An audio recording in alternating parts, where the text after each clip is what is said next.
Mesdames et messieurs, une fois de plus, bonjour. Bienvenue à ce nouveau numéro débat pour la chaîne en direct, fidèles téléspectateurs, c'est le direct sur Perfect Télévision.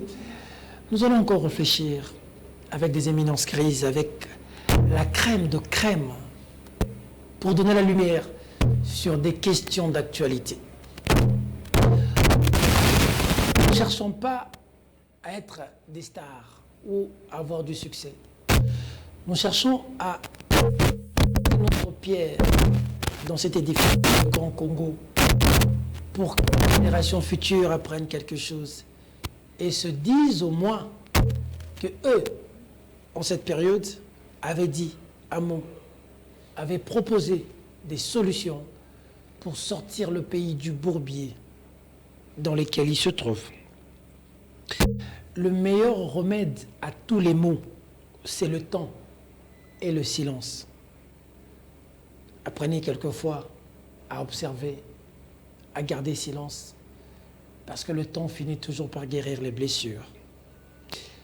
Nous avions commencé à parler sur le fait d'investir dans l'homme, de construire l'homme, de développer l'homme. Parce qu'au-delà de toutes les idées, des propositions, des hypothèses qui peuvent être émises sur ce plateau, ces idées vont être appliquées par un homme. Il faut construire cet homme. Et nous étions en train de réfléchir, vous avez suivi des précédentes émissions où nous avions abordé la question du spirituel. Et dedans, on a parlé des religions. L'actualité, vous le savez, elle est dominée par ce qui se passe dans la partie est de la République démocratique du Congo, fidèles téléspectateurs. Cette attaque des M23 soutenue par des pays voisins, le Rwanda, l'Ouganda. Nous parlons aujourd'hui. Le raccordement des religions, effectivement, un pasteur a parlé, une prophétie. Le président de la République serait en danger, sa vie en danger. Entre guillemets, tentative d'assassinat. Par 4 présidents, dont 3 présidents seraient nos voisins et un peu plus loin. Prophétie d'un serviteur de Dieu. Les autres serviteurs de Dieu, c'est des prélats catholiques qui appellent à une grande mobilisation le 4 décembre. Ils ont pondu un communiqué dans lequel ils ont étoffé leur argumentation sur la situation de l'heure.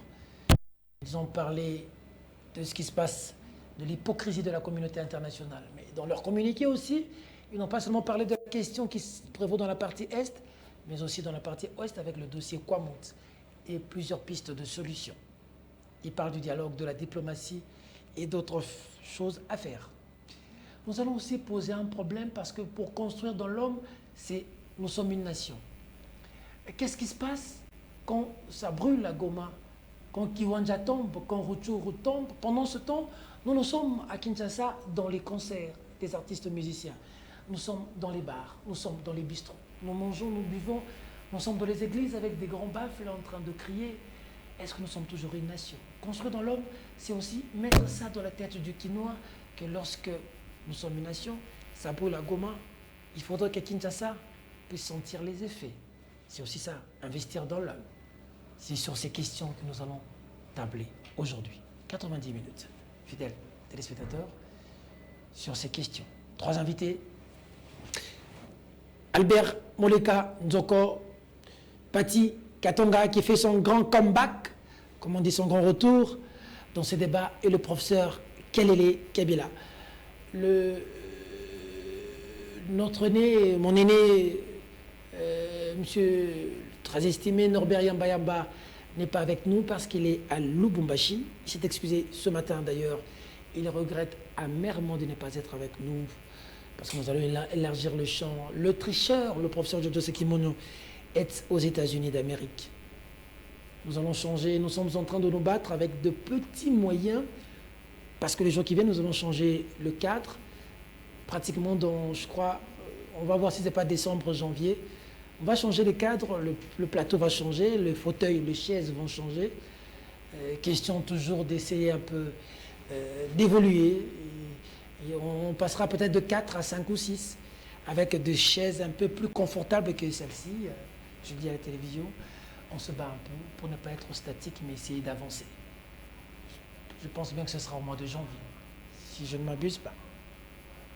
Élargir un peu les champs et avoir encore tout petit peu de temps. Parce que la télévision est faite pour enseigner et nous allons enseigner avec des gens qui enseignent. Albert Moleka, je commence avec vous. Situation de l'Est. On a des gens qui nous attaquent, nous en avons parlé ici. Mais on a parlé religion, mais on est attaqué, les prélats ont parlé, les catholiques. Avant qu'on arrive au pasteur qui a fait la prophétie sur l'assassinat du président de la République, les prélats ont fait des propositions, mais les prélats parlent de dialogue. Ils parlent de la diplomatie. Certains disent qu'ils trouvent de l'ambiguïté dans la communication des prélats. Pour eux, nous sommes agressés par des Rwandais, des Ougandais. On doit leur frapper pour libérer le pays. Pendant ce temps, les prélats aussi appellent à une grande mobilisation le 4 décembre. Comment vous décrétez la communication des catholiques? Peter, tout d'abord, je voudrais dire que vous remarquerez que les déclarations, les communiqués des prélats répondent toujours à la mission réellement prophétique de l'Église. Lorsque je dis l'Église, je ne parle pas de l'Église catholique, l'Église protestante, l'Église de Jésus-Christ. Et dans ces communiqués-là, vous voyez très clairement qu'il y a un esprit d'intelligence qui est en activité, un esprit de sagesse dans les recommandations. Je crois que le dernier communiqué de la Senko est très clair. D'abord dans la description de la situation qui prévaut dans notre pays, autant la situation extrêmement grave dans la partie est de notre pays que la situation tout aussi grave à l'ouest. C'est-à-dire que différemment, contrairement peut-être à la classe politique, voilà, les prélats ne perdent pas de vue que le Congo est un. Et que le problème du Congo, ce n'est pas seulement ce qui se passe dans un coin de la République, mais c'est ce qui se passe partout. Puisque n'oublions pas, nous parlons d'un pays, donc nous parlons d'un corps. Et dans un corps, tous les membres sont reliés d'une manière ou d'une autre. C'est ainsi que vous remarquerez encore une fois dans le communiqué des prélats, ils n'oublient pas la situation à l'ouest du pays, la situation à Kwamut, qui porte aussi des similitudes par rapport à la genèse des problèmes de l'Est. Puisqu'aujourd'hui, nous avons des milliers de réfugiés congolais de l'autre côté du fleuve, dont certains, depuis l'épisode malheureux de Yumbi.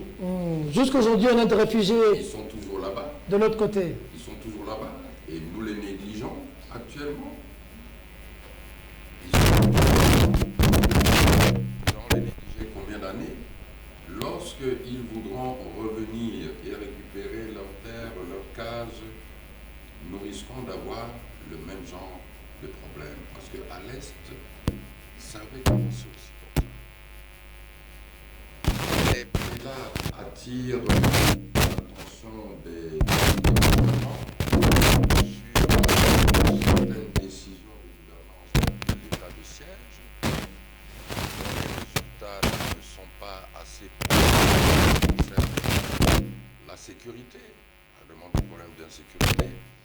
Vous remarquerez que très souvent nos gouvernants parlent du succès de l'état de siège dans le domaine financier, mais pas en ce qui concerne la sécurité.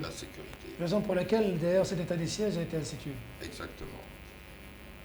Les prélats, encore une fois, attirent l'attention de nos gouvernements sur la nécessité de faire aussi le point de toutes ces décisions, toutes ces initiatives qui ont été prises par uniquement par le gouvernement et qui n'ont pas porté les fruits attendus.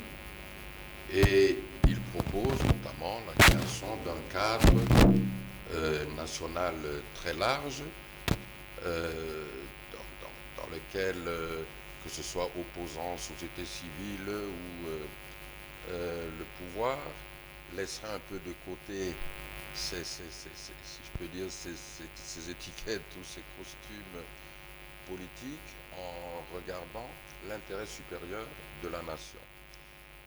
Les prélats demandent bien sûr à toute la population de soutenir nos forces armées. Ils félicitent d'ailleurs nos forces armées pour le sacrifice dont ils font montre sur le terrain dans la protection de nos vies et de notre système de vie, bien que nos combattants, dans certains des cas, vivent eux-mêmes dans une certaine précarité, eux et leurs familles. Et que donc, cette cohésion nationale que tout le monde considère nécessaire, pour ne pas dire indispensable, n'oublions pas que la cohésion nationale, ce n'est pas quelque chose qu'on décrète. La cohésion nationale est le fruit d'une gouvernance. Le patriotisme non plus n'est pas quelque chose qu'on décrète. Le patriotisme, c'est une culture. Et qu'est-ce qu'il faut aujourd'hui? On commence à plus appeler à cette cohésion. Sous musée, on a vu, les gens s'étaient levés, s'étaient pris en charge. Qu'est-ce qui a déchiré aujourd'hui? Qu'est-ce qui a froissé pour qu'aujourd'hui, qu'on commence à faire des campagnes pour de cohésion? Quoi, les Congolais sont déçus, ils ne se sentent pas concernés? Non, je crois que la cohésion nationale, encore une fois, a été mise à mal. Par certaines formes et certaines décisions de gouvernance. Certains décrivent une résurgence d'une forme de tribalisme, par exemple, dans certaines nominations ou dans le partage du gâteau. Ça divise les Congolais. Et ça divise, bien sûr, ça divise. Il y a aussi, et ça, les prélats, une justice véritable. C'est équitable et distributive. Véritable et équitable. Il y a des frustrés d'un côté et ça met toujours à mal la cohésion nationale. Et il est bon que les dirigeants, les gouvernants sachent que la cohésion nationale, c'est un fruit. Donc, il faut semer les graines qui vont produire cette cohésion nationale. Vous savez, la situation que nous rencontrons à présent, pour se focaliser un peu sur la situation à l'Est, le M23, l'agression par le Rwanda, tel que décrié par le gouvernement, ça me rappelle 2012, c'est-à-dire l'épisode 1, si je puis dire, du M23. À ce moment-là aussi, le gouvernement de l'époque avait lancé des appels à la cohésion nationale. Mais nous nous souvenons qu'à l'époque, la cohésion nationale avait été mise à mal par les élections truquées de 2011, les résultats des élections truquées de 2011, qui avaient encore une fois créé une fracture très profonde dans la nation. Donc cette cohésion nationale a été difficile à obtenir. Il y a eu plutôt une cohésion internationale en faveur de la RDC qui finalement a pu mettre à mal et neutraliser le M23 en faisant pression bien sûr sur ses soutiens régionaux notamment. D'accord. Allez,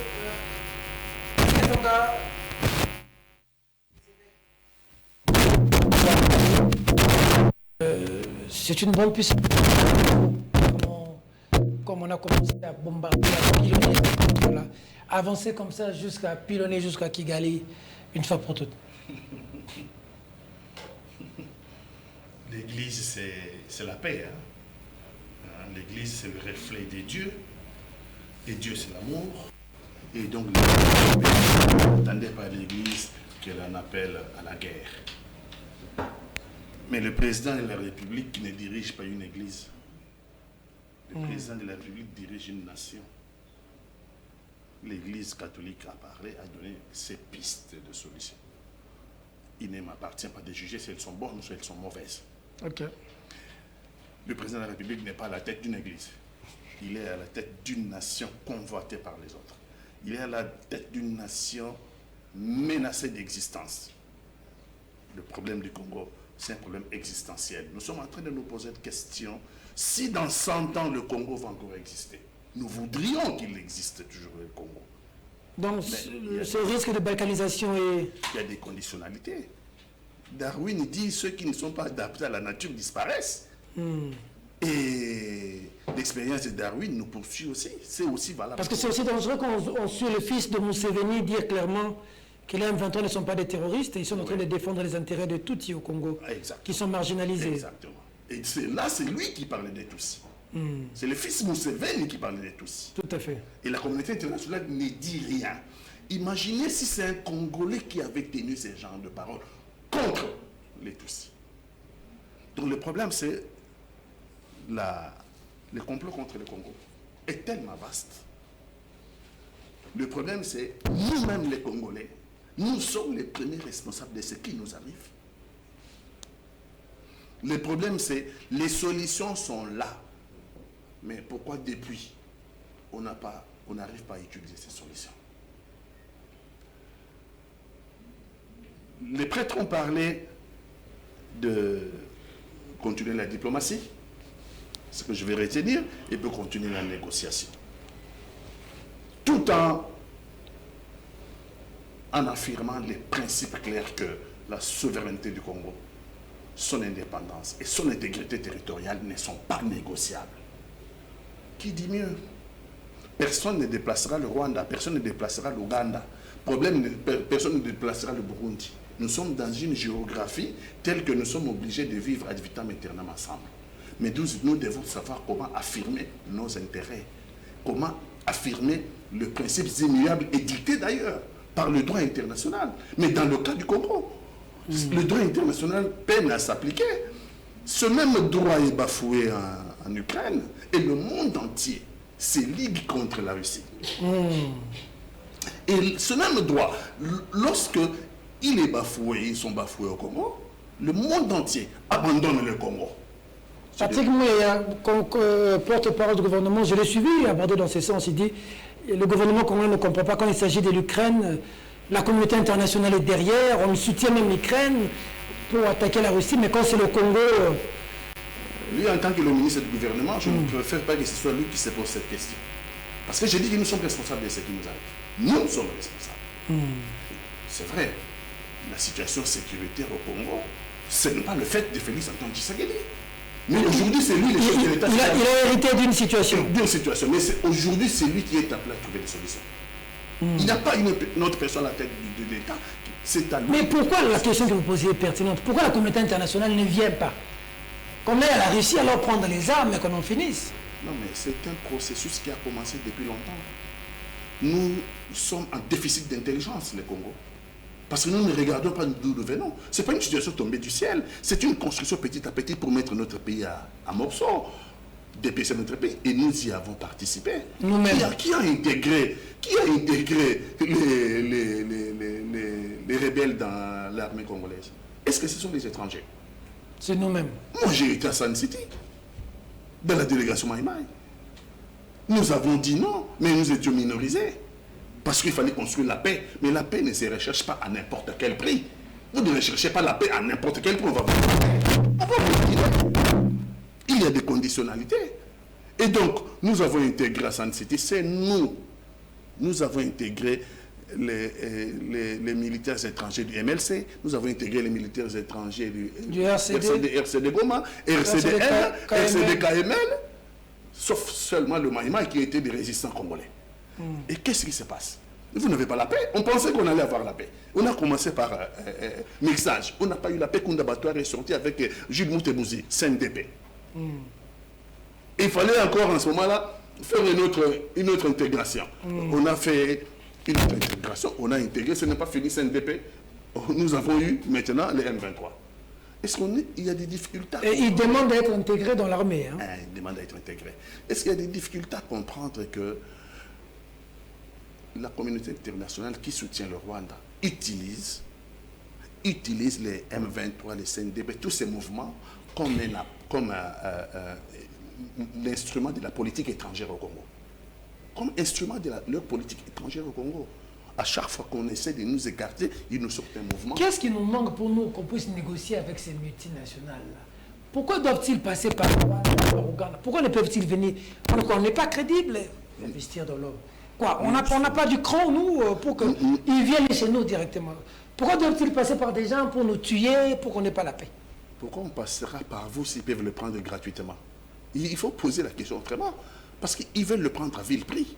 Ils veulent vous corrompre. Vous êtes trop faible en tant qu'homme. Vous êtes très peu intelligent. Ils n'ont pas envie de s'asseoir avec vous sur la table.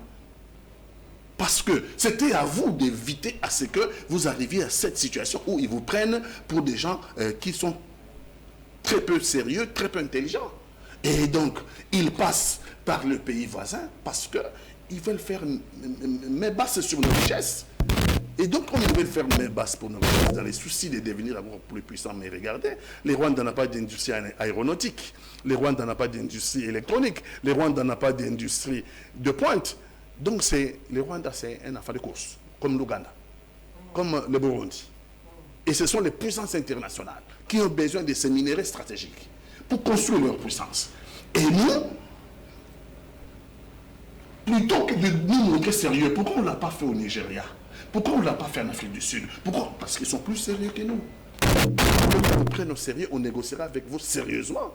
Si vous voulez vous faire passer pour... Vous pensez que lorsque les ambassadeurs qui sont ici regardent à la télévision la scène à l'Assemblée nationale où les députés signent Pololo, épinglent dans les budgets qu'on a présentés, épinglent tous les détournements qu'il y a. Vol. Épinglent tous les détournements. Dossier de 20 millions, Mais on c'est sort hallucinant. 200 millions. Vous voulez qu'on vous prenne C'est le dossier de 18 millions, on sort 400 millions.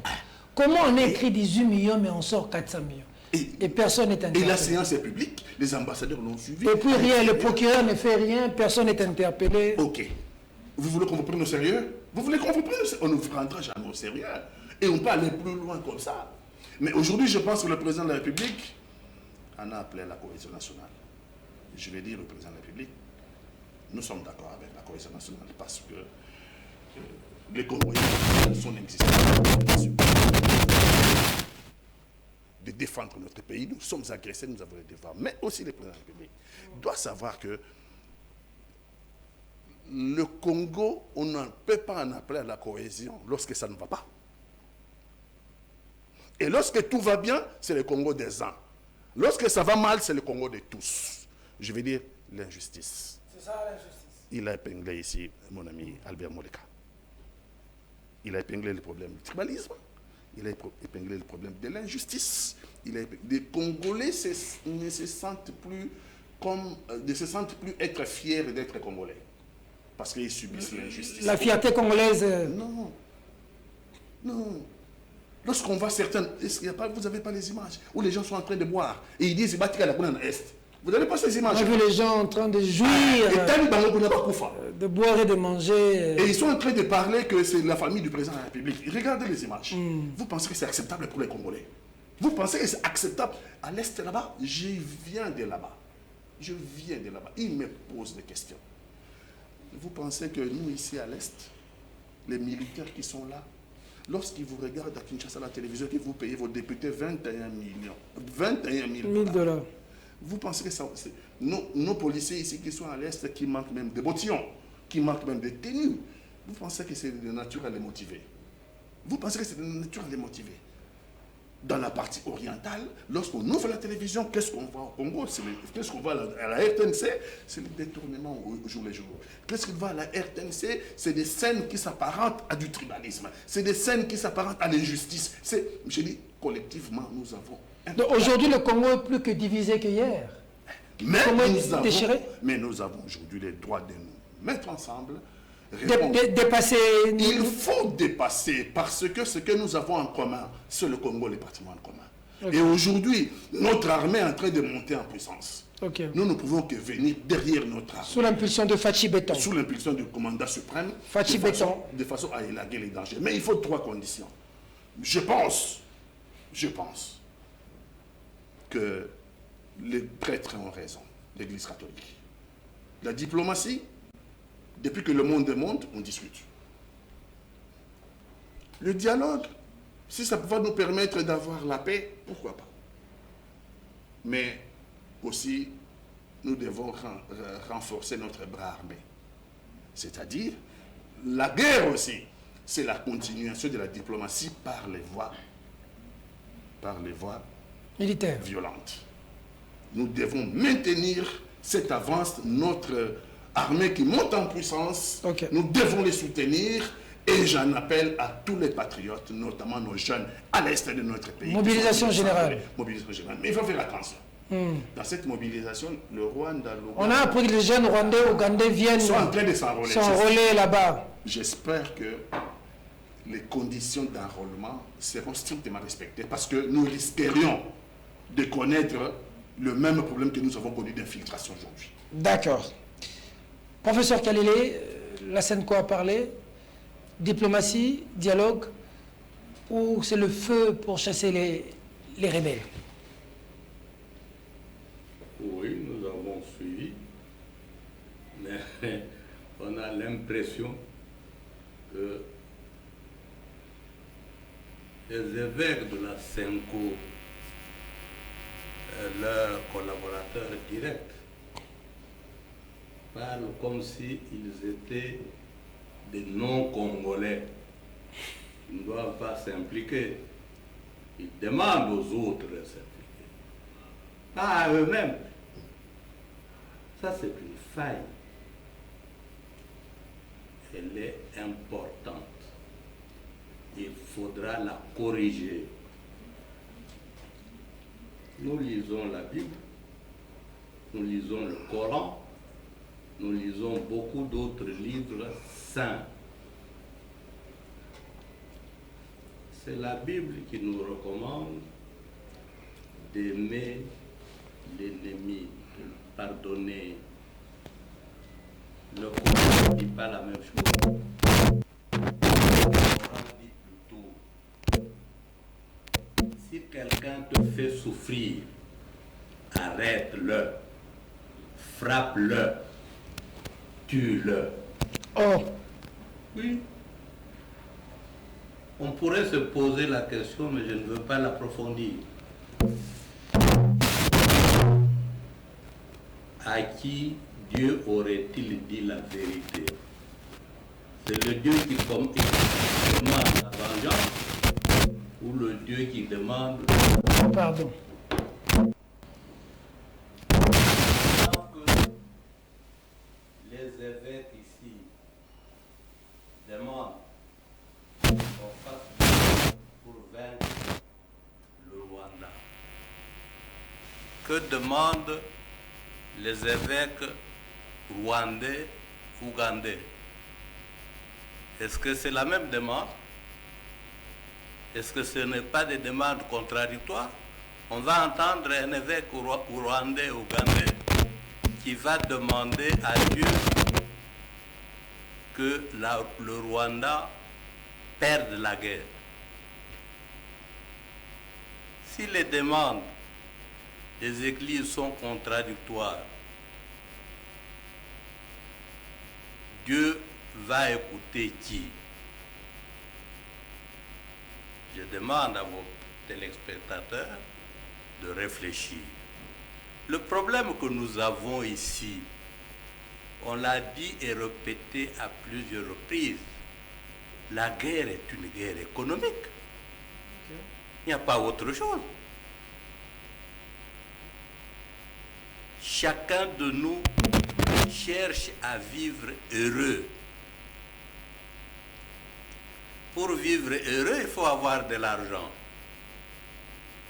Dans ce cas précis, il y a des minerais en abondance au Congo. Lorsque nous accédons à l'indépendance, on va entrer dans un cycle de troubles. Mais ces troubles vont se cristalliser au sud Katanga et au sud Kasaï. C'était le problème du cuivre et le problème du diamant. Les colonisateurs belges, avec leurs amis, avaient fini par décider. Vous pouvez laisser aux Congolais tout le reste du pays, mais ne laissez jamais tomber le Congo utile. Le Congo utile, c'était le sud Katanga et le sud Kasaï. C'est là qu'il y aura la sécession. C'est là qu'on déversera les affreux des Sud-Africains qui viendront là-bas au secours des gendarmes katangais fabriqués de toutes pièces. Si vous analysez le gouvernement katangais de l'époque, vous trouverez qu'il y avait des Congolais et des étrangers, des Suisses et des Belges, dedans. Quels postes ils occupaient? Des postes d'économie. Avec l'évolution, on va découvrir beaucoup de minéraux qui n'étaient pas connus à l'époque, à l'Est, dont le coltan. Le monde entier en a besoin et on cherche à en avoir. D'où les différents rapports de l'ONU sur les pillages, on ne dit pas l'exploitation, le pillage des richesses naturelles de la RDC. Dans ce chapitre-là, vous avez, je crois, le dernier chapitre qu'il faut lire très attentivement, le réseau d'élite. Il n'y aura pas que les Occidentaux, il y aura également des Africains. Dedans. Qui viendront pour piller ces richesses. Même quand vous entendez avec tel ou tel autre pays, devant l'argent, intégrer l'équation d'inimitié. Celui qui n'a pas d'argent ne te laissera jamais tranquille. C'est pour cela que même les pays occidentaux, là, dans l'Union européenne, dans tout ce qui constitue là pour s'entendre avec eux, chacun garde son armée. Chacun a une industrie d'armement. Chacun régulièrement fait faire des manœuvres militaires à son armée. Même avec le bouclier américain, ils savent que l'Amérique un jour peut les attaquer. Ils doivent se défendre. Ici, nous avons confondu beaucoup de choses.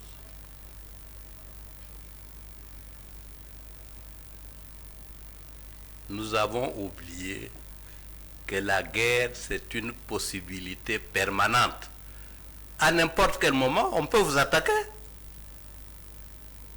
Mais ne faites pas la bêtise de vivre distrait, croire que je m'entends avec X, donc il ne pourra pas. Il ne pourra plus attaquer. Non. Le Rwanda et l'Ouganda nous ont roulé. On a vu le président de la République avec le président Kagame ensemble pendant un bon bout de temps, avec le président Museveni.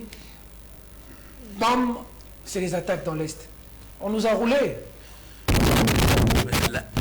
Quand on ne dit jamais la vérité à un ennemi, le mensonge dans les affaires militaires n'est pas un péché. L'ennemi, on doit le tromper. Ça fait partie de la stratégie. Oui. Mentir. On ne dit pas la vérité à un ennemi. L'ennemi, il faut le tromper. Même si vous faites des accords comme ça, vous devenez des amis et des frères. Ce n'est jamais éternel. jamais éternel. Ils ont abusé de la bonne foi du chef de l'État. Le chef de l'État est venu maintenant. Il y a une histoire de chef d'État avant lui. Il doit connaître ce passé pour agir. Son parti dit 37 ans de combat. Mais c'était combat contre quoi? Parce que vous vous préparez à prendre le pouvoir, vous devez savoir qu'est-ce qui s'est passé, quelles sont les erreurs qui ont été commises, que je ne peux pas répéter, quels sont les points positifs que je dois pouvoir renforcer sur nos rapports avec le Rwanda et l'Ouganda. Beaucoup de Congolais ont écrit. Moi-même, j'ai beaucoup écrit là-dessus. Le danger que représentaient ces pays-là dans la constitution de l'Empire Ima-Tutsi. Les deux qui ont parlé avant moi insistent sur la cohésion nationale. Nous sommes tout à fait d'accord. Vous êtes d'accord, ah, ok. Vous Oui, répondez positivement à l'appel du chef de l'État. Non, ce n'est pas question de soutenir un individu. Il a appelé à la cohésion nationale. Nous savons que pour gagner une guerre, l'armée doit être en intelligence avec le peuple avec l'armée.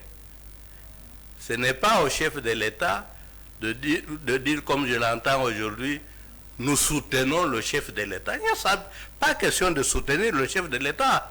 Il y a question de sauver un pays auquel il appartient. Ça va au-delà du chef de l'État, c'est le pays. Tout à fait.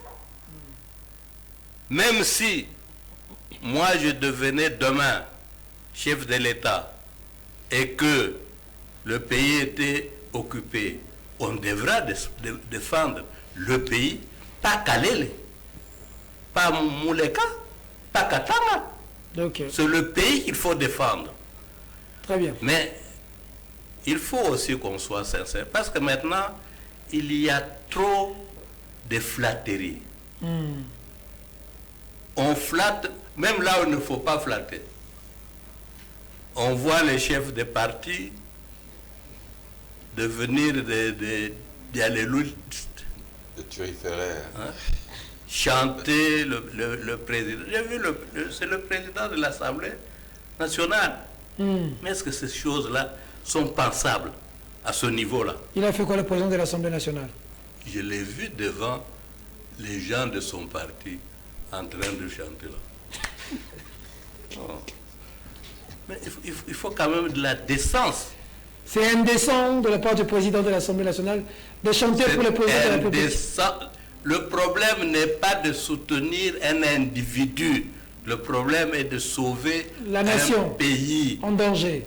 Quel que soit l'individu qui est à la tête à ce moment-là. Il faut sauver le pays. Parce que si par exemple, le Rwanda arrivait à prendre Goma et les autres localités, ce n'est pas un problème individuel, c'est la honte des Congolais. Comment vous avez pu perdre cette guerre-là? Vous avez vu en Belgique, pendant la Deuxième Guerre mondiale, le roi, incapable de défendre la Belgique, a dû abdiquer.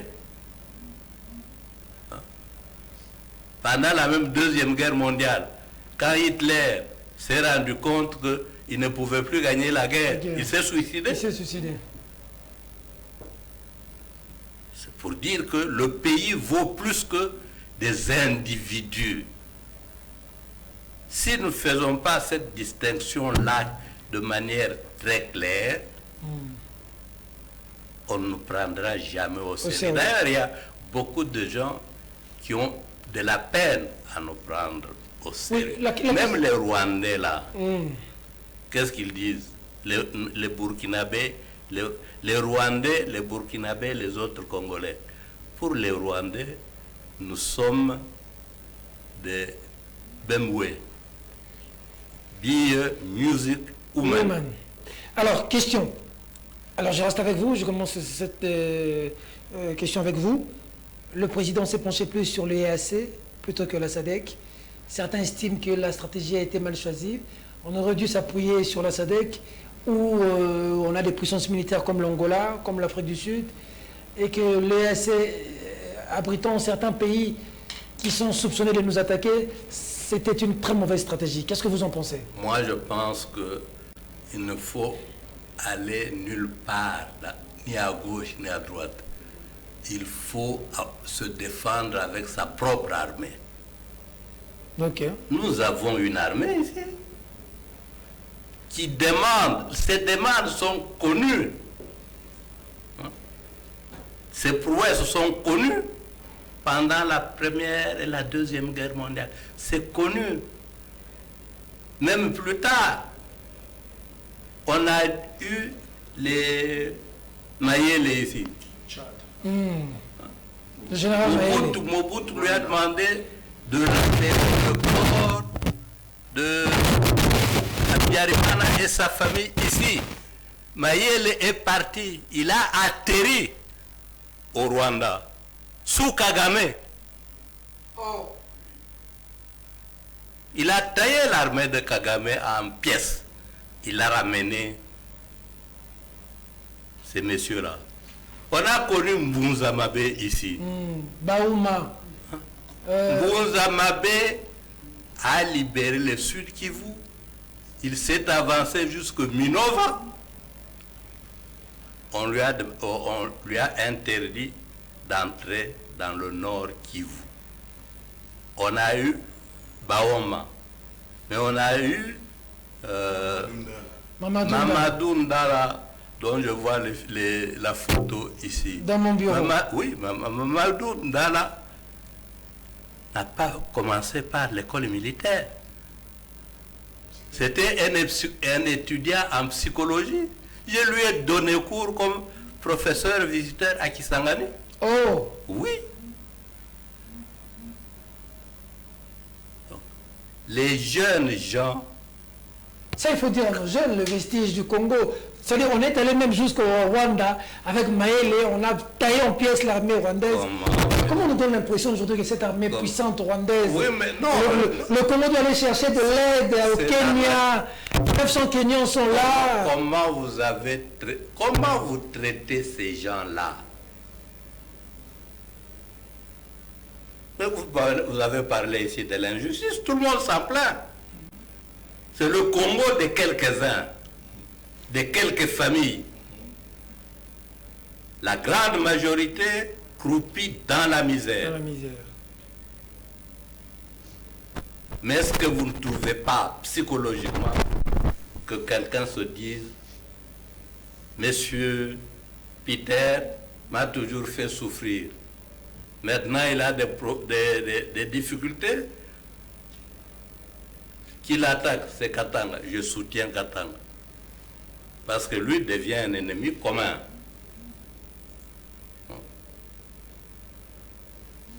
C'est ça la réaction d'un bon nombre de Congolais.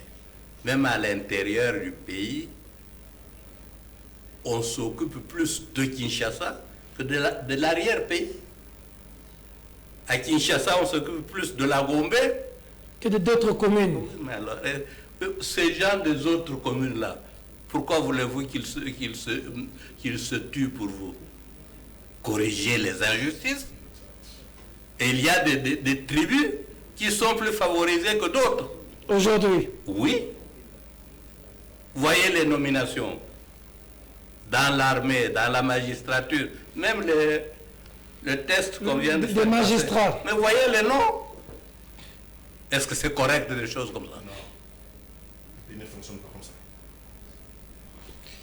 Il n'y aura pas de cohésion dans l'injustice. D'accord. Commencez par mettre fin à l'injustice, traiter tout le monde de la même manière les gens qui se sont battus hier pour ce pays, il y en a beaucoup qui ont même perdu leurs études. J'en connais parce que j'enseigne à l'université. Il y a des familles qui ont perdu leurs enfants et leurs biens, qu'ils sont oubliés. Mais ceux qui jouissaient à l'extérieur sont venus ici. C'était des grands profiteurs. C'est injuste. Vous ne pouvez pas gagner la guerre dans l'injustice. D'accord. Albert Moleka, on est allé à l'EAC au lieu de la SADC. Est-ce qu'il n'y a pas une heure? Écoutez, Peter, résumer tous les propos que nous avons dit jusqu'à présent, parce qu'il y a certaines choses qui peuvent prêter à confusion.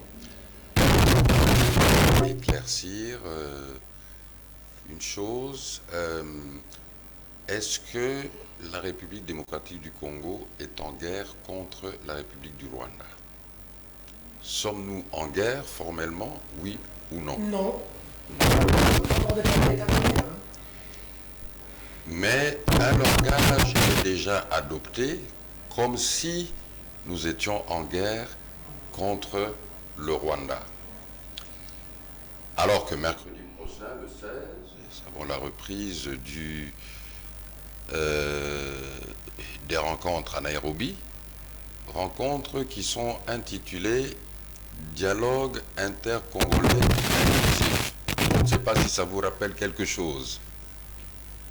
Dialogue intercongolais inclusif. C'est comme ça que c'est intitulé au Kenya là-bas. Oui. Ça me rappelle un peu le libellé de Sun City. Donc, c'est une affaire entre vous, Congolais. Nous vous offrons le cadre où vous allez discuter. Vous devez discuter tous ensemble. Il n'y a pas question de dire non, pas celui-là, pas celui-là, pas celui-là. Pourquoi? Parce que vous êtes tous Congolais. Et nous, communauté internationale, dont vous aussi le Congo, vous faites quand même partie, nous sommes là pour vous aider à vous entendre. Peter, il y a une chose qu'il ne faut pas oublier, et je crois que nous pouvons verser un peu trop facilement, un peu trop rapidement dans la légèreté. Parce que nous parlons ici, en finalité, du besoin ou du droit d'une population qui est la nôtre, droit à la paix, à la sécurité, droit au bonheur, comme le professeur répète très souvent. Ces droits-là sont garantis par la Constitution et il y a des personnes qui ont la responsabilité de travailler afin que ces droits-là existent et soient préservés. Et ces personnes, nous les payons. Et d'après ce que nous recevons comme information sur leur salaire et revenus, nous les payons très cher. Et que donc, cette population, c'est-à-dire nous sommes en droit de réclamer ces droits, parce que nous payons pour ces droits. Nous payons nos gouvernants, nous payons nos leaders politiques afin qu'ils nous assurent ces droits. La cohésion nationale dont le pays a toujours besoin, la cohésion nationale dont l'appel a été lancé par tout le monde, lance un appel à la cohésion nationale. Mais encore une fois, la cohésion nationale, ce n'est pas quelque chose qui se décrète comme ça, mais c'est le fruit d'une gouvernance, c'est le fruit d'une habitude, de la manière dont vous traitez vos propres citoyens. Est-ce que vous leur garantissez les droits, leurs droits constitutionnels, et est-ce que vous les respectez, puisque c'est eux qui vous payent, est-ce que vous les respectez? Mais pour citer de nouveau un peu le communiqué de la CENCO, et Paty l'a mentionné tout à l'heure, la CENCO dit très bien que nous encourageons les efforts diplomatiques comme solution éventuelle à la tragédie, comme solution éventuelle, pas comme seule solution. Cependant, l'intégrité territoriale et la souveraineté nationale ne sont pas négociables. C'est-à-dire que l'intégrité nationale et la souveraineté nationale, on ne peut pas discuter là-dessus. Ce qui veut dire que nous devons à chaque instant, comme vient de le dire le professeur, comme l'a dit auparavant mon frère Paty, il est de la responsabilité d'un pays, il est de la responsabilité du dirigeant d'un pays de faire en sorte que le pays soit en mesure d'être défendu, que la population soit en mesure d'être en paix et en sécurité à tout moment. Donc de se doter d'un système de défense, de matériel, d'hommes aptes et à même à défendre à tout moment l'intégrité nationale et l'intégrité et la souveraineté nationale. En sommes-nous là? Pas encore et loin de là. Puisque chaque fois que nous sommes confrontés à des problèmes sérieux de sécurité, nous sommes obligés à la fin de faire appel à des forces militaires extérieures. N'oublions pas que la MONUSCO est ici aussi depuis déjà quasiment 25 ans, un quart de siècle. Maintenant, concernant ta question plus précisément par rapport à le choix East African Community ou la SADC, je crois que la décision du chef de l'État d'engager le pays dans l'East African Community, et je ne reviendrai pas sur la procédure qui était un peu cavalière à la fin, mais cette décision, ce n'est pas une décision qui est venue d'une consultation. Je pense que le chef de l'État, à un moment, il a décidé, après réflexion, sur base de certains critères et au vu de certains intérêts, qu'il était bon d'engager le pays rapidement dans l'East African Community. Moi, ce qui m'a intrigué concernant notre adhésion à l'East African Community, c'est la rapidité, la précipitation. La vitesse avec laquelle... Est-ce qu'il était nécessaire d'y aller précipitamment, au point de dire aux représentants, aux leaders du Nord Kivu et de l'Ituri, qui avaient été reçus à la présidence, qu'il ne faut plus se battre, se disputer pour des terres, parce que notre pays, l'East African Community, c'est ça. C'est ça notre pays. Notre c'est ça pays. Qui va gérer tout ça. C'est ça notre pays. Donc cela traduit, je crois, la compréhension du chef de l'État de notre adhésion dans l'East African Community. C'est pour devenir un pays. On devient un pays, après on doit devenir une nation, après on doit devenir un État. Alors que lorsque vous lisez la charte de l'East African Community, et vous savez, souvent lorsque vous lisez des gros documents comme des chartes, comme des accords, on dit souvent le diable se cache dans les détails. Mais en résumé, vous voyez que l'East African Community, c'est d'abord un marché économique. C'est un marché économique. Alors, dès que nous entrons dans l'East African Community, le Congo apporte la plus grande part de marché, si je peux dire, tant par son étendue, sa superficie, tant par son potentiel en termes de clients. Nous avons on nous dit plus de 80 millions d'habitants, donc des consommateurs potentiels.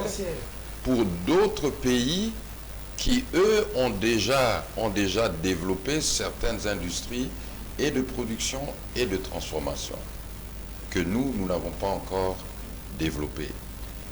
Et étant membre de l'East African Community, nous avons pris l'engagement de respecter les dispositions d'adhésion. Et il faut bien les lire, toutes ces dispositions d'adhésion. Et ne pas oublier que ceux que nous considérons aujourd'hui, que nous décrions aujourd'hui comme nos ennemis et nos agresseurs, avec raison, mais ils sont dans l'East African Community. Lorsque nous avons pris la décision d'adhérer, je crois que c'était aussi le moment, peut-être, de régler certains problèmes avec ces quelques voisins qui, d'une manière récurrente, nous dérangent. Vous savez, vous pouvez, dans une procédure d'adhésion à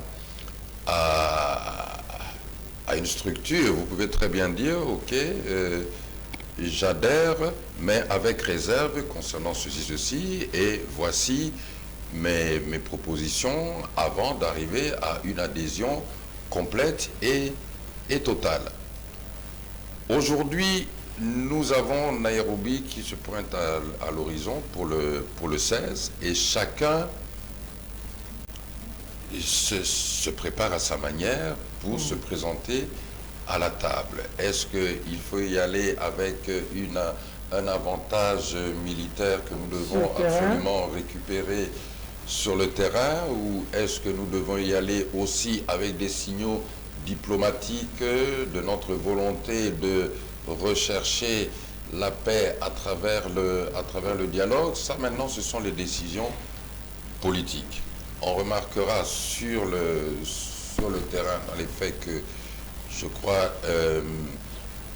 nos gouvernements ont plutôt levé l'option d'essayer d'arriver en position de force au niveau du terrain, et que notre armée puisse récupérer une partie du territoire que le M23 occupe, de sorte à arriver à Nairobi en position... Avec la tête haute. Hein. La tête haute en position de force. De force. Le Rwanda, puisque le Rwanda, nous le désignons comme l'agresseur derrière le M23, quelle est la position qu'adopte le Rwanda en vue de Nairobi? Vous verrez que notre pilote de Sukhoi qui s'est trompé d'aéroport, qui était atterri à Rubavu, quelle était l'attitude des Rwandais? Ils n'ont arrêté ni le pilote, ils n'ont pas arraisonné l'appareil.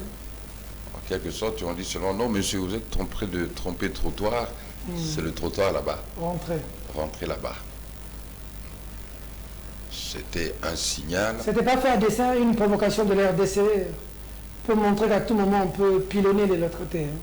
Non, vous avez montré que... Non, je ne pense pas. Je crois que si on lit le communiqué de notre ministre de la Communication, voyons que bon, le pilote s'est trompé. Écoutez, la piste de Goma et la piste de Rubavu, c'est pas 20 km.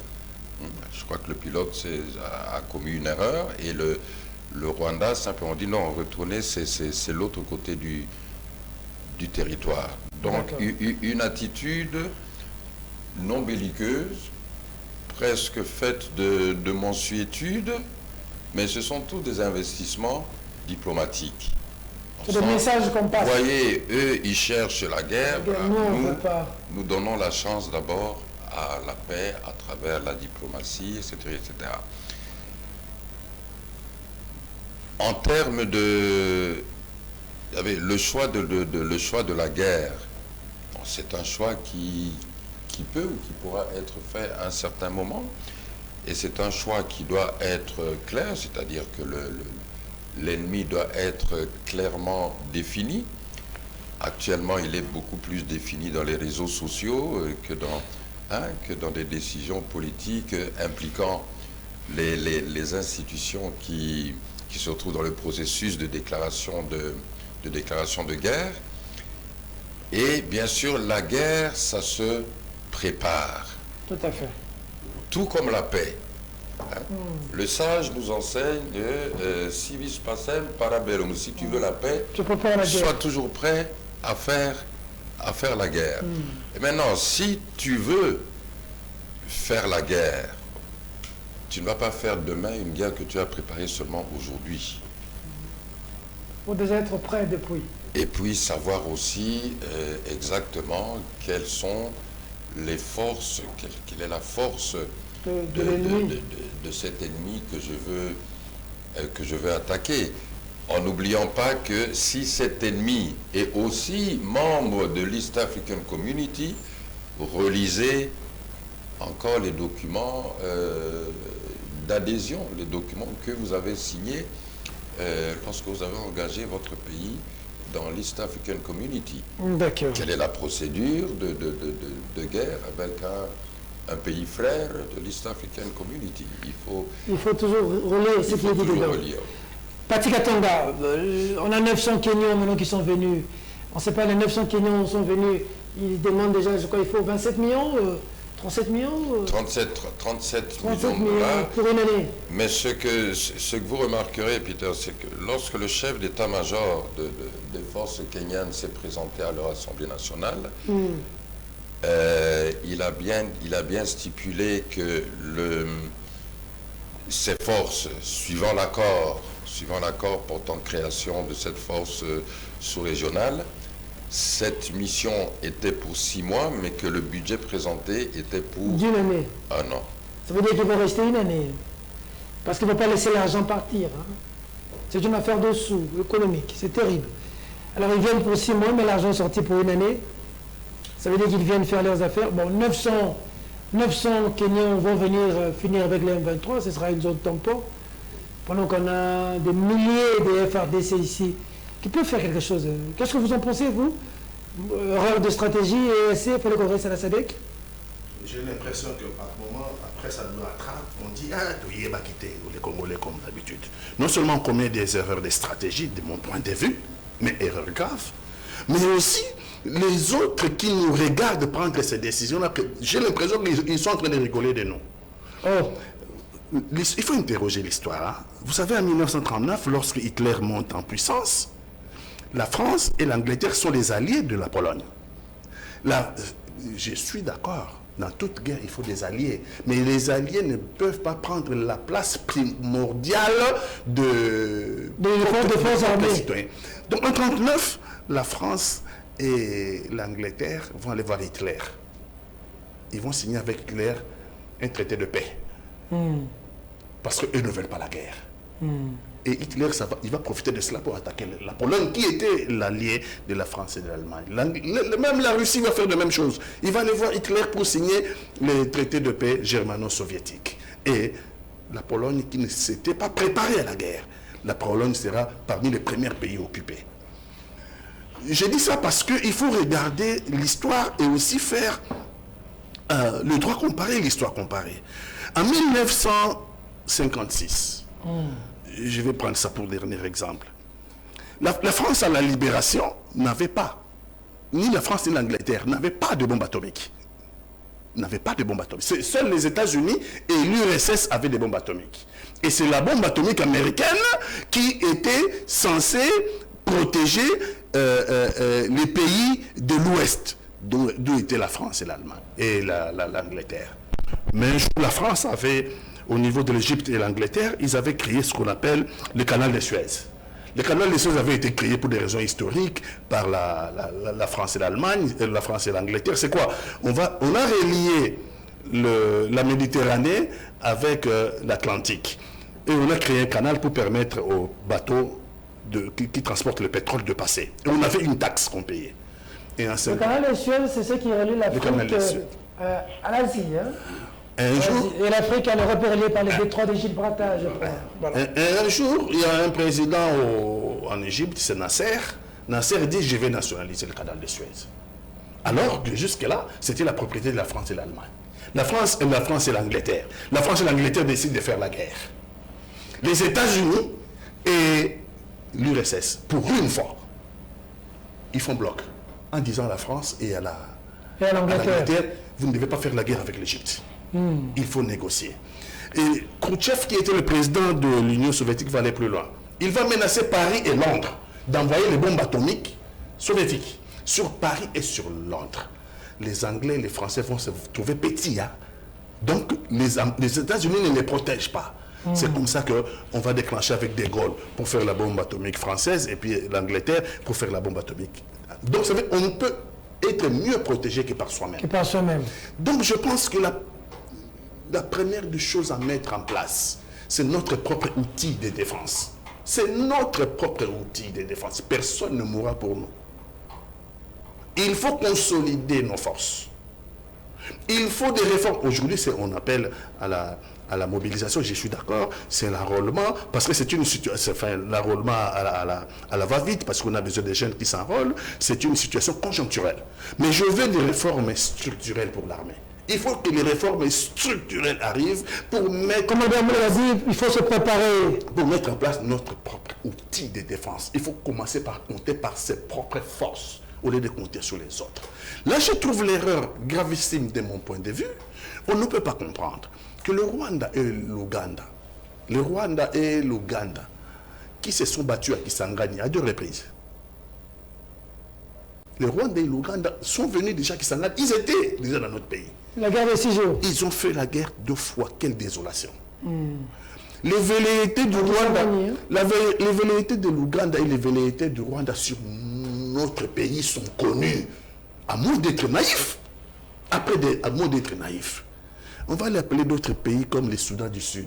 Ils ont déjà des problèmes chez eux. Un pays qui n'est même pas stable, qui à peine vient d'avoir son indépendance, qui ont des problèmes récurrents là-bas. Et nous avons des problèmes de Mbororo chez nous. Nous avons les problèmes de Mbororo, je crois, dans les Bazuélé, avec les problèmes de Mbororo, ce sont les Sud-Soudanais de Mbororo, qui sont ici, c'est un problème qu'il faut régler. Et je peux épingler comme ça un certain nombre de problèmes que nous avons au niveau du versant est de notre pays. Et mon pays, plutôt que de consolider son armée, plutôt que d'amener des réformes structurelles, de mettre les moyens dans son armée, notre pays va penser qu'on va nous défendre par le Rwanda. Nicolas Kazadi avait dit qu'il a sorti 100 millions de dollars pour l'armée. Après, on dit, nous avons écarté le Rwanda, mais c'est du bluff, parce que le Rwanda peut se retrouver, les troupes rwandaises peuvent se retrouver dans l'armée ougandaise. Qui va contrôler ça? Déjà, nous en mutualisation avec l'Ouganda ici. Pour l'instant, on dit les que troupes rwandaises peuvent se retrouver sous l'uniforme du Rwanda, sous l'uniforme de l'Ouganda. Les troupes rwandaises peuvent se retrouver sous l'uniforme du Kenya. Les troupes rwandaises peuvent se retrouver sous l'uniforme de tous les pays est-africains. Est-ce que nous avons les moyens de les détecter? De le contrôler là-bas. Lorsque vous appelez une armée, des armées comme ça, mais si un jour vous leur dites de partir, ils ne veulent pas partir, comment vous faites? Si un jour, on leur dit, bon, mais c'est fini, maintenant, vous devez partir. S'ils disent, nous ne partons pas. Personne ne sait au niveau du gouvernement que l'objectif dans notre pays, c'est les minéraux stratégiques. Personne ne sait que ces pays-là viennent pour faire pas l'exploitation. J'ai préféré le terme de pillage du professeur. Pillage. Et j'étais à l'Est. Le jour où vous allez faire une émission sur les pillages, je vais vous en montrer. Ce n'est pas seulement les États-Unis ou non. Le pillage, en grande partie, est fait par les pays voisins. Dans nos pays voisins, nous pillons, nous, ici. Personne ne le sait pour aller payer des armées dont nous n'aurons peut-être pas le moyen de faire partir. C'est un suicide, ça. Ça, c'est un suicide. Mais qu'est-ce qui arrive au Grand Congo? Ce Grand Congo qu'attend le professeur Kalele, avec une armée forte qui a marché sur les états. Maintenant, s'il faut comparer, si vraiment il fallait appeler les alliés, si vraiment, admettons par l'absurde, je ne suis pas d'accord avec cette hypothèse. Mais vraiment l'absurde, on va appeler les alliés. Attendez, mais l'histoire se répète, non? Nous avons eu 98, non? Qui sont venus à notre rescousse? N'est-ce pas le pays du SADC? N'est-ce pas le pays du SADC? Et ils sont répartis sans problème. L'Angola, la Namibie, le Zimbabwe, l'Afrique du Sud. Et même le Tchad était venu. Ils sont répartis sans problème. Donc, dans le versant ouest, nous constatons qu'on a moins de problèmes que le versant oriental, le versant est, là où demain.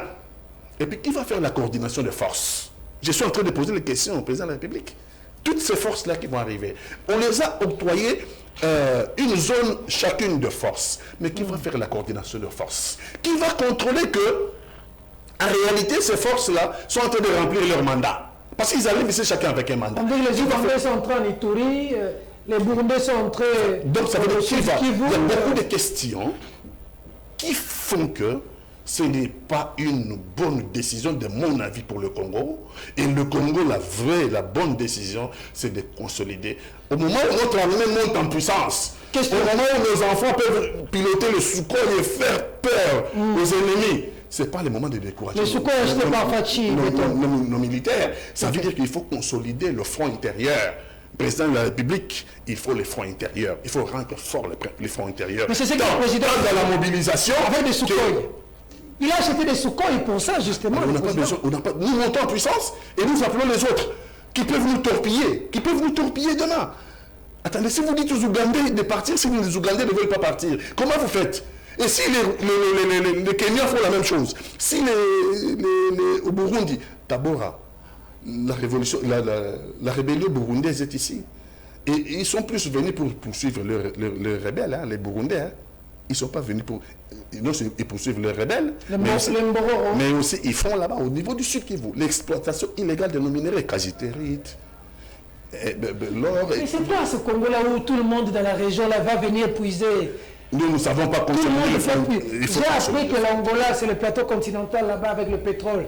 J'ai appris que la Tanzanie là-bas, c'est les Tanganyika là-bas, ils ont mis leur drapeau. Bon. Il faut apprendre. Rwanda, Ouganda, Burundi, c'est-à-dire donc tout le monde vient puiser dans ce Tant que nous n'apprendrons pas à compter sur nous-mêmes, nous sommes appelés à disparaître. Je pèse bien mes mots. Nous sommes appelés. Il y a des pays qui ont disparu. Si nous ne consolidons pas le front intérieur, si nous ne mettons pas en place un outil de défense à la taille de menace, parce que nous sommes un pays menacé, alors nous sommes appelés à disparaître. Nous sommes capables. Mais je vais aussi dire que notre pays n'a pas à décréter la guerre. Notre pays est en guerre. Nous avons... Constitutionnellement, non. Hein? Non, nous sommes attaqués et nous avons le droit de nous défendre. Comme l'Ukraine se défend. L'Ukraine a besoin de décréter la guerre. On attend pour décréter vraiment l'état de guerre. Non, on n'en a pas à attendre. Nous sommes agressés, nous nous défendons. Nous avons le droit légitime de nous défendre. L'Ukraine ne décrétera pas l'état de guerre. L'Ukraine est agressée par la Russie. L'Ukraine se défend. Nous sommes agressés et nous avons le droit légitime de nous défendre. Donc, le fait de nous défendre, nous sommes déjà dans la guerre. D'accord. Nous sommes en train de discuter, professeur Kalele. J'ai alors... Dernier tour de table, mais ce sera deux questions qui tombent. La première, c'est avec la venue de cette force régionale qui vient de 900 et 10 en zone tampon, est-ce que ce que vous craignez n'est pas en train d'arriver là? 900, c'est la contribution. La contribution kenyane, oui. On est pas en train d'assister justement impuissamment à la balkanisation du pays. Créer une zone tampon veut dire que les autres rebelles restent là-bas, vous êtes de l'autre côté. Ben, personne n'attaque personne. Et l'autre question, que faire? Je réitère encore cette question. Les Kinois vous suivent. Pour que j'ai compris les frustrations, mais si vous devez passer un mot au Kinois, pour qu'ils puissent porter ce combat de cohésion nationale. On a vu sous Kabila, on a pris Goma. À Kinshasa, on a marché, on est allé à la MONUSCO. Sans la guerre, on a libéré Goma. Cette pression-là, à Kinshasa, ça ne vient pas. On a vu à Kisangani, on a vu à Goma, on a vu partout. Mais à Kinshasa, ça ne prend pas. Pourquoi, professeur Kalele? Et pour cette crainte de balkanisation. Je vais tenter de répondre, mais je voudrais rappeler certains faits importants de l'histoire. Quelqu'un ici a parlé de la possibilité de voir les troupes rwandaises dans les troupes ougandaises. Quelqu'un a parlé ici de la guerre par 2 fois de Kisangani entre les deux armées. Les Congolais ne peuvent pas oublier que M. Kagame était chef de la sécurité rwandaise. Ougandaise. Oui. Quand ils ont chassé le président ougandais, Museveni est devenu président. Oui, il était chef de la sécurité ougandaise. On l'avait même surnommé Kagom. Kagoma, c'est-à-dire à cause de la méchanceté. À cause de cette méchanceté. Il torturait beaucoup. J'ai lu dans quel livre encore? J'ai oublié le livre dans lequel j'ai lu. Ces messieurs-là, et que historiquement, c'est Museveni qui a présenté Kagame aux Américains. C'était son patron. Oh. C'est lui qui l'a aidé finalement à prendre le pouvoir au Rwanda. Ce sont des amis de longue date. Ces éléments-là, on doit les connaître. Comme également, il faut relire le mémoire de licence de M. Museveni. Il ne fait pas la guerre que sur le terrain. Il a fait la guerre dans la tête. Son mémoire de licence est intitulé « La théorie de la violence » chez Frantz Fanon et son application au Mozambique. Il a appliqué cette théorie de la violence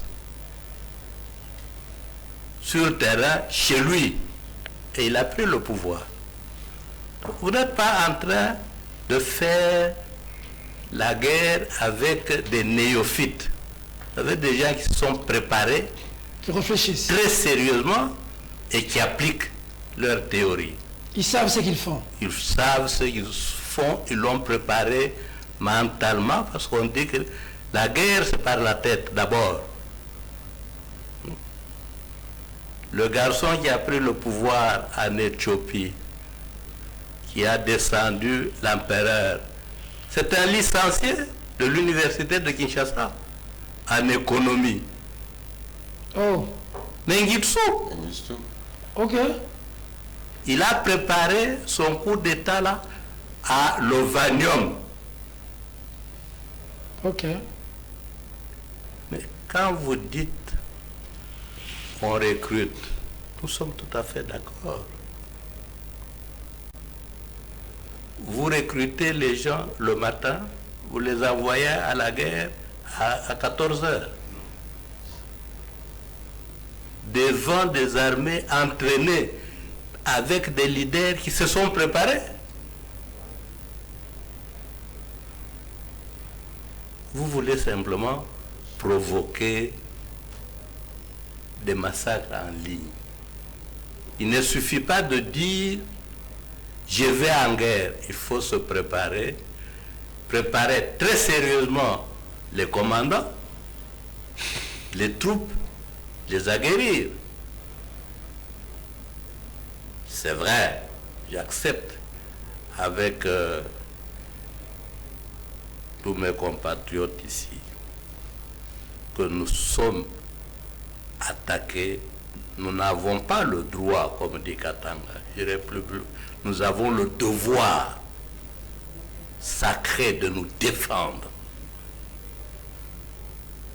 Et nous devons nous défendre très sérieusement. Là, il n'y a pas de militaires, de civils, de prêtres, de pasteurs. Non, c'est tout Congolais qui doit défendre son pays, ne fût-ce que pour éviter la honte. Mais également, la conjugaison des intelligences est nécessaire. Si vous lisez l'histoire de la guerre du Vietnam, c'est un petit peuple contre la France d'abord, contre les États-Unis ensuite. Quand on dit guerre du peuple, c'est-à-dire que on a fait appel aux chasseurs. Comment vous procédez pour maîtriser un lion? Comment vous procédez pour maîtriser un buffle? Tout le système de piégeage. Un serpent vénéneux. Comment vous procédez? On a fait appel aux sorciers. Comment vous procédez pour maîtriser votre victime, etc.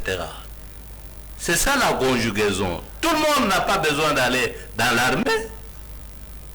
Chacun dans sa sphère avec cette expérience, peut proposer une stratégie de guerre qui réussisse. Malheureusement, nous lisons très peu. Parce que pour prendre Dien Bien Phu, ce n'était pas une chose facile. Tous les experts occidentaux avaient dit que c'était un camp imprenable. Mais les Vietnamiens l'ont pris avec des femmes qui allaient au champ, qui allaient à la source, à la grande surprise de tout le monde. Je répète, nous devons nous défendre. Tout le monde est appelé à mettre quelque chose de chez lui, de son intelligence, pour gagner cette guerre. Mais tout le monde n'a pas à prendre l'arme pour aller au front. D'accord. Et pour finir, pour les Quinois, pour qu'il y ait cette mobilisation, il faut... Les Quinois, moi j'ai été aussi plusieurs fois à l'Est, mais pas comme lui. Plusieurs fois à l'Est. Mais c'est que quand j'allais à l'Est, je trouvais que le Sud Kivu était en avance par rapport au Nord à l'époque. On se moquait même du Nord. Le Nord s'est réveillé après. Parler à ce moment-là d'un ressortissant du Kivu de tout, sauf en faveur du Rwanda. C'est dans le sang. Ça s'est renforcé aujourd'hui avec la guerre ici. J'ai vu comment les professeurs rwandais qui donnaient cours ici à l'Ovanium ont été attaqués par des enfants de professeurs congolais. Aujourd'hui, il n'y a pas un seul Quinois, sauf peut-être des buveurs distraits, qui acceptera, même dans le match de football, que le Rwanda batte le Congo. Mais seulement, il y a un problème au niveau... Même dans les matchs, on est rattrapé. Non, mais il y a le problème, c'est le problème des commandants. C'est-à-dire de l'élite qui dirige. Quel exemple, quelle image qui donne pour réunir? Même quand vous lisez l'histoire de la guerre, elle existe par tome. Vous formez un gouvernement aujourd'hui, pendant la guerre. Quel est le ministère qui sera le ministère le plus important? Vous nommez les ministres. Qui allez-vous mettre au ministère de la Défense? Tout ça, ça s'étudie. Il sera entouré par qui? C'est un ami, c'est un copain, ou bien un guerrier outillé? Un oncle ou un beau-frère. Tout ça, nous faisons beaucoup de choses par sentiment. Par sentiment plutôt que par raison. Par sentiment. Alors, là, nos chances de gagner la guerre, ça m'ennuise. Pour finir, un mot pour le Quinois. Mais aussi, certains acteurs politiques ont proposé, Camera a proposé le dialogue. Moïse Katumbi propose aussi, parmi les revendications, la libération des prisonniers d'opinion. Qu'est-ce que vous en pensez? Bon, Martin Fayulu a été radical. Hein? Félix Tshisekedi dit c'est le pion de Kagame ici pour déstabiliser le Congo. Vital Kamerhe a proposé le dialogue à une condition. La première condition, c'est le dépôt des armes sans condition. Ils ne l'ont pas fait. Vital dit, j'étais avec Vital à Kiwanja. Nous étions à Utshuru Centre. Et il dit, vous déposez les armes. Si vous dites que vous êtes Congolais comme vous le dites, vous déposez les armes sans condition. Ils n'ont pas fait. Pas de chantage à la République. Vous déposez les armes sans condition et la République pourrait vous entendre. Ils ne l'ont pas fait. Ils ne l'ont pas fait. Et donc maintenant, nous considérons que nous sommes attaqués et nous avons, je préfère le verbe du professeur, nous avons le devoir sacré de nous défendre. Et donc, c'est pas seulement un appel aux jeunes de Kinshasa, c'est aussi un appel aux jeunes Nandais. Kitikwe. La guerre est là. il faut se défendre. Il faut en appeler aux jeunes Nyanga, il faut appeler aux jeunes Oundé, Miatiki, il faut en appeler aux jeunes du Sud qui voulaient Bachi, Mianzemichi, il faut en appeler, je dis, il faut mobiliser toute la République. Il faut appeler Il s'agit pour nous, pour aujourd'hui d'une question de vie ou de mort. Pour les Congos aujourd'hui, c'est une question existentielle. Ça veut dire que nous pourrions disparaître si nous ne sommes pas capables de franchir ce pas. Ou alors, on va nous prendre notre pays et nous n'allons plus exister comme les Palestiniens. Ou alors les jeunes à Kinshasa partout. Bamasa, tout ça, ma musique peut m'aider. Un de ma ça pardon. Moi, tu es au père. Moi, tu es en danger. Tu es en danger. Mobilisation en général. Mobilisation en général derrière les FARDC. Tu comment m'abeler? Ni kama mabele sangema. Sangema. Ni kama mabele sangema. Batu musuba sanga mabele ba palestinien. Bozola nani bazo mona pas stylé là. Et l'histoire est un éternel recommencement Tokeba. Très bien. Donc mobilisation générale ndenge mokonza mboka lobby FARDC liboso. Tous derrière les FARDC. Albert, on termine avec vous. Même question pour le quinoa aussi. Non, mais pour aussi la libération des prisonniers. L'appel de mon frère Fati, il a omis l'appel au Banyamulenge. Tout Congolais ou tout Congolais? À tout le monde, à tout le monde. Tu veux oublier les Banyamulenge? Je sais pourquoi. Le maï-maï. Peter, la dernière fois, je crois, on parlait beaucoup plus de Kwamout, mais on parlait déjà aussi du problème à l'Est. Et nous avons lancé un appel à la solidarité sur cette antenne. Donc moi, je réitère cet appel à la solidarité. Parce qu'il faut aussi que nous arrêtions un peu cette habitude qu'on vocifère beaucoup, mais lorsqu'il s'agit de passer à l'acte pour les marques de solidarité, là, on est aux abonnés absents. Alors, je dois vous dire que dans le cadre, par exemple, du recrutement au Sud Ubangui, au niveau de la famille, nous avons déjà mis à la disposition des autorités et des hangars pour abriter les jeunes qui seront recrutés, parce qu'il faut toujours donner l'exemple. Très bien. Et nous appelons aussi nos dirigeants à une marque de solidarité hautement symbolique. Moi, je crois que les dirigeants peuvent très facilement et très rapidement se dire qu'ils donnent 50% de leur salaire. Salaire, émolument. Non seulement les populations de cette guerre. Et je voudrais aussi clôturer en rappelant. Vous savez, Étienne Tshisekedi, à l'époque, et je suis content que sa déclaration circule maintenant dans les réseaux sociaux, quand il disait, nous sommes agressés, oui, mais quelle est notre propre responsabilité dans tout cela? Nous parlons de pillage des ressources économiques, nos ressources naturelles, nos ressources minérales, mais quel est notre propre comportement par rapport à nos ressources? Ne sommes-nous pas nous-mêmes les premiers pillards ou pilleurs? Si nous-mêmes nous pillons, pourquoi le voisin va se priver?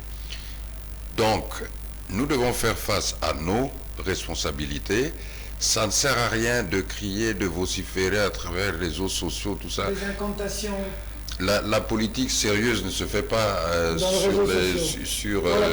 sur les réseaux sociaux. Soutenons nos troupes, soutenons nos populations. Si tu as 10 francs, mets 10 francs. Si tu as 10 millions à donner, tu mets 10 millions à donner. Mais il faut faire quelque chose de pratique. Le geste individuel est très important et très significatif. Très bien. Pour Kinshasa, vous dites quoi? Pour Kinshasa, je dis, n'oublions pas d'abord les frères de Kwamouth, les frères de Yumbi, qui sont de l'autre côté. Qui sont à quelques mètres de les 500 réfugiés de Yumbi de 2018 sont toujours réfugiés à Brazzaville. Les plus ou moins 3000 de Kwamouth qui sont actuellement à Ngabé, ici en face, parce que, encore une fois, si nous n'y prenons garde, nous allons laisser grandir ici des graines et des semences tout à fait similaires à ce qui est à l'origine de nos problèmes du pays. Et simplement aussi, concernant cette force régionale de l'East African Community, il faut quand même rappeler que cette force régionale est destinée à combattre, neutraliser tous les groupes armés. Pas seulement Parce qu'on a un peu l'impression maintenant que il n'y a que le M23, on ne parle plus des autres groupes armés. C'est comme si on laisse les ADF continuer à massacrer jour et nuit calmement, sans en parler. Sans parler encore de la résurgence de Je voulais vous poser une question, mais par rapport au temps, ça viendra le vendredi prochain. Avec ces conditions ici, comment avoir des élections dans ces conditions? Bon, remettez ça peut-être là. Vendredi prochain, oui, prochaine, parce que... Est-ce que par rapport à la situation électorale, toujours... Moi, ce que je dirais, en politique, tout est lié. Tout est lié. J'aime bien rappeler toujours cette citation du président américain Franklin Delano Roosevelt. En politique, lorsque vous voyez un événement arriver, ce n'est jamais fortuit. Sachez que... Il y a une incidence sur quelque chose. Donc ça veut dire que tout ça, c'est pour qu'il y ait l'incidence sur un glissement vu. Hein? Tout est lié. On y reviendra la semaine prochaine. Parce qu'il faut... Oui, je suis tout à fait d'accord qu'on y revienne pour en débattre en profondeur. Tout à fait. Mais j'aimais beaucoup de réserves de contribution financière parce que je n'ai pas encore de garantie sur la manière dont ça va être géré, cet argent-là. Parce que quand on parle de soutenir l'armée, c'est seulement au front ou bien aussi les familles de cette armée sur place. Quelle est la situation dans les camps militaires? Très bien. Le président est en danger. Hein. Il y a 3 présidents qui menacent de tuer notre président. Vous avez suivi la prophétie? J'ai suivi. Ce n'est pas une prophétie, tout au plus, c'est l'exercice du don de la parole de sagesse. J'ai suivi. Ce n'est pas la première fois que le pasteur Roland Dallot a dit, le président exerce ce don. Je pense que la dernière fois, il avait parlé du sort de 4 candidats. C'était toujours 4, hein? 4, dont un était retiré par l'Éternel, l'autre... Jusque-là, aucun n'est mort, aucun n'est sur une chaise roulante, on attend. Je crois que la chose principale, c'était la conclusion, c'est que... Il a dit que ça n'arrivera pas. Cela n'arrivera pas. Dieu nous a épargnés. Cela n'arrivera pas. Fait-il encore 73 ans de vie sur Terre. Voilà. Allez, merci beaucoup à vous, fidèles téléspectateurs. Vendredi prochain, situation de l'Est, processus électoral. On va toujours investir dans l'homme. C'est très important. Et le civisme aussi, on va effleurer. Merci de la sympathique attention que vous nous avez accordée. N'ayez jamais peur du combat.